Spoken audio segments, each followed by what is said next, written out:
Θρασίβουλος ΠΑΟΚ, εδώ, στο γκολ του Άλβες. Θεωρείς ότι υπάρχει χέρι του Ρόκα? Επειδή και οι πολλές επαναλήψεις και η καθαρή εικόνα που έχουμε εδώ είναι μια πεντακάθαρη περίπτωση που διώχνει την μπάλα με το χέρι. Εγώ θα έφτανα εδώ να πω ότι πέραν του φάουλ που έπρεπε να σφυρίξει ο διαιτητής και την κίτρινη κάρτα δεν θα ήταν καθόλου εκτός κανονισμού να την δείξει στον παίκτη του Θρασίβουλου. Στο γκολ που θα δεις, που πετυχαίνει ο Άλβες. Η ίδια περίπτωση πρέπει να είναι, Γιάννη, εδώ. Ναι, ναι.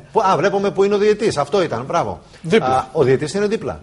Και απορώ τι δεν είδε από αυτό το οποίο βλέπουν οι κάμερες. Εδώ θα δεις πως.